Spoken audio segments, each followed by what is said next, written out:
Waktunya masuk kelas. Kepada seluruh siswa untuk segera memasuki kelasnya masing-masing.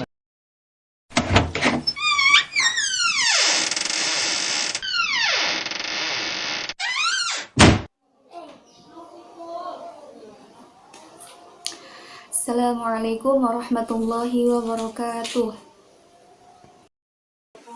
Waalaikumsalam warahmatullahi wabarakatuh. Baiklah, untuk ketua kelasnya ya tolong dipimpin untuk berdoa bersama ya. Raditu billahi robba wa bil islami dina wa bi muhammadin nabiyya wa rasulah. Rabbi zidni ilma warzuqni fahma. Amin amin ya rabbal alamin. Amin. Alhamdulillah kita sudah berdoa. Di sini bagaimana kabarnya anak-anak semua? Alhamdulillah kalau kabarnya baik semua. Nah, sebelum kita mulai pelajaran, jadi untuk kursi yang belum rapi ya tolong dirapikan terlebih dahulu. Dan kalau misalkan ada sampah di kolong-kolong meja kalian, tolong dibuang terlebih dahulu ya. Nah, dan sekarang Ibu mau absen kalian dulu satu persatu ya. Baiklah. Farid Nasrullah Lana Mustafa. Hadir, Bu. Ada. Kemudian Muhammad Rahmat Hidayat. Bu ada. Kemudian Evin Isnaini. Hadirah. Ada. Dan Yuni Octavia Rojiah. Saya, Bu. Ada. Ya, alhamdulillah pada hari ini semuanya ada semua dan bisa mengikuti pelajaran semua. Di sini Ibu mau tanya dulu siapa yang tahu sekarang tanggal berapa?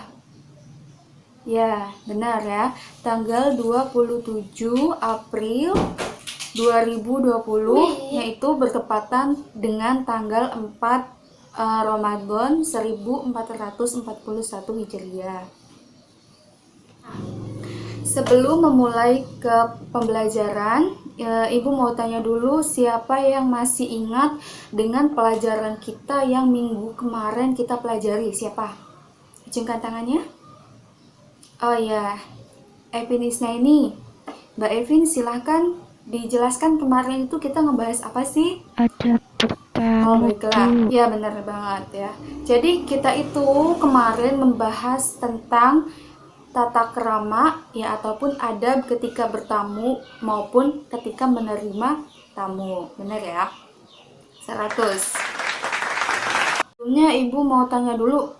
Jadi siapa di sini yang tahu mengenai tentang seorang yang namanya itu sangat terkenal sekali di langit ya, tapi di bumi itu kayak banyak orang yang tidak mengetahui, tapi namanya itu di langit itu sangat dikenal sekali ya oleh para malaikat dan juga oleh penduduk langit.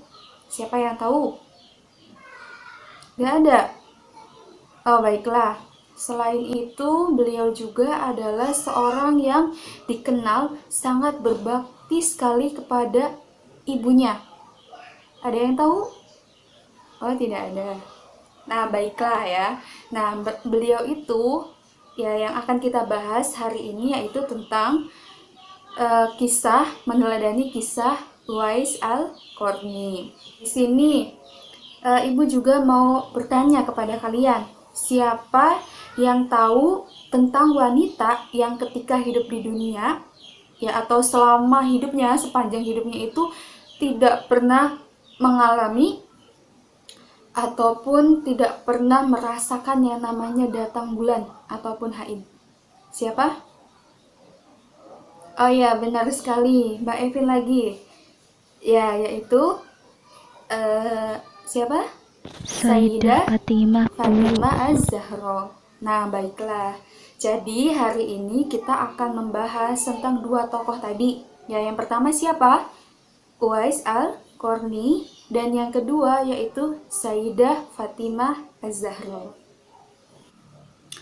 Nah, baiklah, di sini Ibu akan menjelaskan tentang biografi ataupun sejarah singkat mengenai tentang Sayyidah Fatimah Az-Zahra. Nah, Sayyidah Fatimah Az-Zahra, beliau itu adalah putri bungsu ataupun yang paling kecil, ya.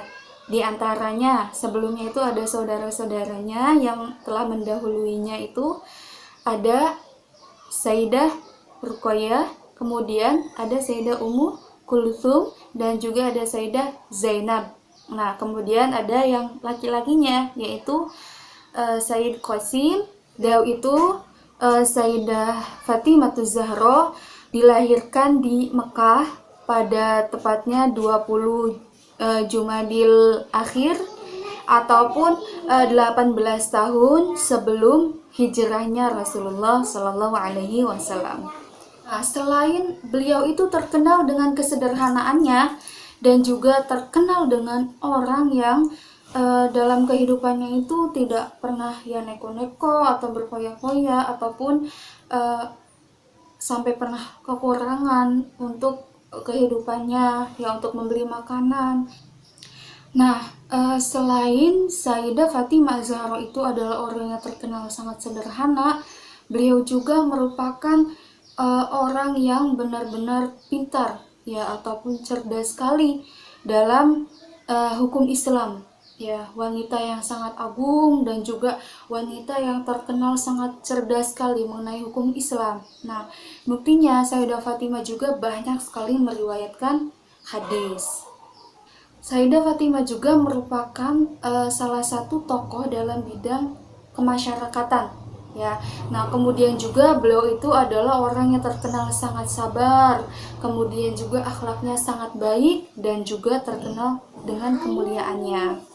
Nah, selanjutnya kita akan membahas tentang tokoh kedua, ya, yang menjadi panutan ataupun yang harus kita ambil keteladannya dari beliau. Nah, yaitu siapa di sini?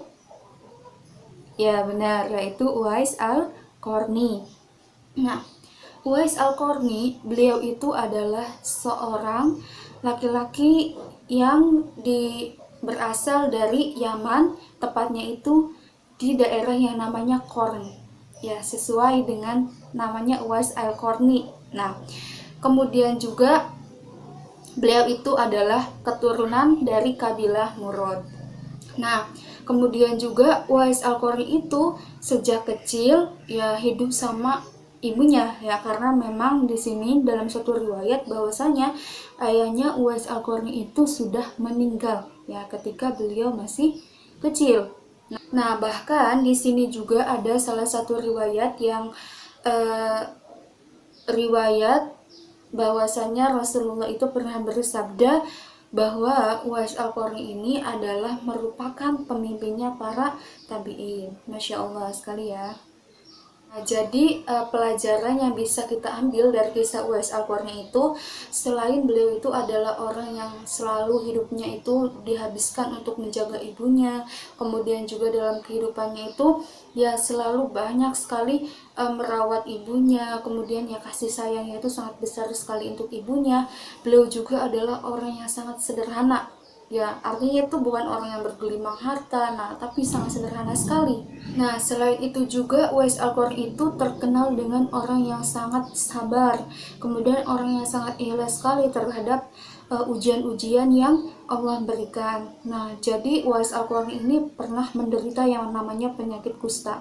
Nah, namun beliau itu selalu bersabar dan juga selalu semangat, ya, dalam menghadapi ujian-ujian itu tadi. Nah, baiklah, kita sudah membahas dua tokoh, ya, dua figur yang harus kita ambil sekali suri tauladannya. Yang pertama itu Sayyidah Fatimah Az-Zahra, kemudian yang kedua itu adalah Uwais Al-Qarni. Nah, sekarang ya nanti Ibu akan kasih videonya di sini, yaitu video tentang mungkin ya masih berhubungan juga dengan Uwais Al-Qarni dan juga Sayyidah Fatimah Az-Zahra. Untuk apa? Untuk lebih mendalami pengetahuan kalian. Di zaman tabi'in ada satu orang soleh yang bernama Uwais Al-Qarani. Kepada orang tersebut berganti terus dikumandangkan setiap musim haji, adakah di antara kalian wahai rombongan orang-orang Yaman orang yang bernama Uwais Al-Qarani? Tidak ada, hingga datanglah masa kekhalifahan Sayyidina Umar bin Khattab mengutus orang untuk memanggil, mengumandangkan jika ada orang yang bernama Uwais Al-Qarani agar menghadap kepada Sayyidina Umar bin Khattab. Tiba-tiba ada satu orang yang berdiri dan berkata, aku adalah Uwais Al-Qarani. Di luar dugaan dan di luar bayangan, dibayangkan oleh para sahabat Nabi, dibayangkan oleh Sayyidina Umar adalah satu orang yang pengikutnya banyak ribuan orang alim besar sampai Rasulullah titip salam. Tapi ternyata satu orang sendirian, tidak ada yang mengikutinya. Akhirnya datang kepada Sayyidina Umar bin Khattab, benarkah engkau bernama Uwais Al-Qarani dari Yaman? Benar wahai khalifah, aku adalah Uwais Al-Qarani. Ya Uwais, demi Allah, doakan aku. Kenapa ya khalifah? Doakan aku. Akhirnya Uwais Al-Qarani mendoakan Sayyidina Umar bin Khattab dan diamini.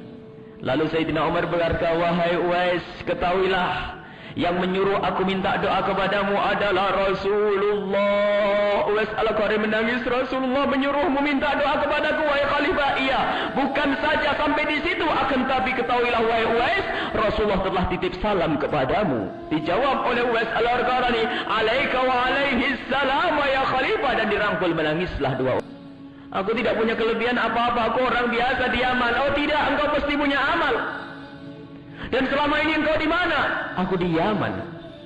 Kenapa engkau tidak ke Mekah, ke Madinah sampai Rasulullah titip salam? Apakah kau tidak rindu dengan Rasulullah? Menangis Uwais, ya khalifah, adapun kerinduanku kepada Rasulullah tidak bisa dibendung. Setiap saat aku berdoa bisa ingin bertemu dengan Rasulullah. Setiap waktu melihat orang haji aku menangis, ingin bisa berangkat dengan mereka di masa hidupnya Rasulullah. Akan tetapi wahai khalifah, di rumahku masih ada ibundaku yang tidak bisa aku tinggal. Ya. Khalifah Umar bin Khattab lalu berkata, ya Uwais Al-Qarani, inilah rahasiamu. Ini rahasiamu. Lihat, kalau ada orang mau menimbang lebih utama mana Rasulullah dengan ibunya? Rasulullah Nabi mulia, wahyu turun kepada beliau itu. Ini Rasulullah, ibu nanti saja. Lihat, ibunya di rumah tidak ada yang membantu. Segala kebutuhannya dia yang mencukupi, bahkan pergi ke kamar mandi dia yang antar, dia yang menggendong ke sana kemari Uwais Al-Qarani ini, sehingga tidak bisa pergi ke tempatnya Rasulullah sallallahu alaihi wasallam. Akan tetapi berkat baktinya ini Rasulullah menitipkan salam dan menyuruh sahabat Nabi, sahabat yang mulia Umar bin Khattab untuk meminta doa kepada Uwais Al-Qarani.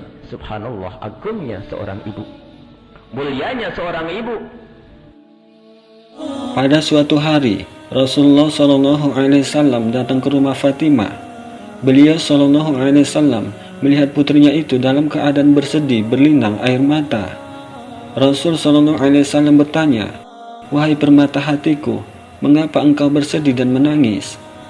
Fatimah menjawab, wahai Rasulullah, ini hanyalah sekedar berita, bukan pengaduan. Telah 3 hari lamanya di rumah kami tidak terdapat makanan, dan Al-Hasan serta Al-Husain telah berada dalam keadaan lemah, tidak bertenaga karena menahan lapar. Dan hari ini mendengar keduanya mengucapkan kata-kata yang dalam hal ini saya tak mampu mengungkapkannya kepada Anda. Rasulullah SAW bertanya, apa yang telah mereka katakan?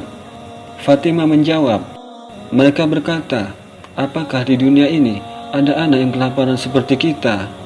Dan tatkala saya mendengar kata-kata ini dari lisan mereka, maka saya merasa seakan-akan dunia ini gelap gulita. Kemudian Fatimah berkata, wahai ayah, apakah seorang hamba dalam bermunajat kepada Allah dibenarkan untuk mengeluhkan kesulitan yang tengah menimpanya? Rasulullah SAW menjawab, wahai putriku, ketahuilah bahwa Allah Subhanahu wa Ta'ala amat menyukai keluh kesah hambanya. Sayyidah Fatimah segera bangkit dan masuk ke kamar. Kemudian menunaikan salat 2 rakaat. Setelah selesai menunaikan salat dan mengungkapkan keperluannya, dia berkata, "Ya Allah, Engkau mengetahui bahwa para wanita tidak memiliki kekuatan dan ketegaran sebagaimana para nabi. Ayah saya mampu untuk menahan lapar, tetapi saya tidak mampu bertahan. Berilah kekuatan kepada saya, atau bebaskanlah saya dari kesulitan dan penderitaan ini." Setelah mengucapkan kalimat ini, Sayyidah Fatimah jatuh pingsan. Dan pada itu, Jibril alaihissalam datang dan berkata, "Wahai Rasulullah, bangkitlah." Rintihan Fatimah membuat para malaikat menjerit. Rasulullah SAW pun menyaksikan Sayyidah Fatimah dalam keadaan pingsan. Beliau SAW duduk, lalu mengangkat kepala Sayyidah Fatimah dan meletakkannya di tangan beliau. Dan tatkala beliau Sayyidah Fatimah mencium aroma harum Rasulullah SAW, dia pun tersadar dan berdiri serta menundukkan kepala. Rasulullah SAW berdiri dan meletakkan tangan suci beliau ke dada Sayyidah Fatimah dan berkata, "Ya Allah, selamatkan dia dari pedihnya rasa lapar." Sayyidah Fatimah berkata, "Berkat doa itu, aku sama sekali tidak pernah merasa lapar." Ini adalah balasan bagi orang mukmin di dunia, yaitu akan mendapatkan kehidupan yang baik. Kebahagiaan mutlak manusia adalah ketika ia memiliki keyakinan bahwa Allah bersamanya. Di sisi lain, ketika ia hendak melanggar ketentuan Allah dan tergoda rayuan syaitan, ia akan selamat karena ia yakin bahwa Allah selalu bersamanya. Tidak mungkin aku melanggar di hadapannya. Maka, hidupkan kesadaran bahwa Allah bersama kita, Allah melihat kita, Allah tidak pernah meninggalkan kita. Maka kebahagiaan hidup akan segera menghampirimu. Nah, baiklah, setelah kalian sudah menyaksikan ya video tadi yang ibu tayangkan, 2 video tadi. Nah, sekarang yaitu ibu ingin memberikan tugas. Nah, tugasnya itu yaitu kalian membuat dengan media role playing. Nah, jadi media ini itu kalian itu di sini bermain peran ya, jadi sudah dibagi kelompoknya. Kalian silakan nanti bermain peran, dan siapa yang menjadi perannya Uwais Al-Qarni, kemudian juga Sayyidah Fatimah Zahra. Nah, jadi nanti kita akan supaya kalian bisa memahami ya, atau kalian bisa mengambil suri tauladan apa sih yang dilaksanakan atau yang dilakukan oleh Uwais Al-Qarni ataupun oleh Sayyidah Fatimah Zahra. Nah, alhamdulillah ya, tadi teman-teman penampilannya sangat bagus-bagus sekali dan sangat mendalami sekali dengan perannya. Ya, terbukti di sini ya, ada foto-foto kalian yang bagus-bagus sekali memerankan perannya. Dan semoga ya dengan adanya penggunaan media tadi, teman-teman bisa lebih memahami dan bisa mempraktekannya dalam kehidupan sehari-hari. Nah, baiklah, di sini siapa yang ingin menyimpulkan pembelajaran pada hari ini? Mbak Yuni. Oke, baiklah Mbak Yuni, silakan. Baik Bu, dari kedua tokoh tersebut kita bisa mengambil kesimpulan bahwasannya kita harus memiliki sifat yang selalu sederhana, sebagaimana yang dilakukan oleh Sayyidah Fatimah Zahra, dan juga selalu berbakti kepada kedua orang tua seperti Uwais Al-Qarni. Ya, alhamdulillah sudah disimpulkan pelajaran pada hari ini, dan semoga teman-teman semua itu paham dan bisa mengamalkan ataupun kita praktekkan dalam kehidupan sehari-hari, yaitu dengan kita mengikuti seperti Sayyidah Fatimah Zahra dan juga Uwais Al-Qarni. Nah, mungkin itu saja. Mari kita tutup pembelajaran hari ini dengan pembacaan kafaratul majelis. Subhanakallahumma bihamdika asyhadu an la ilaha illa anta astaghfiruka wa atubu ilaik. Billahi wa taufiq. Wassalamualaikum warahmatullahi wabarakatuh.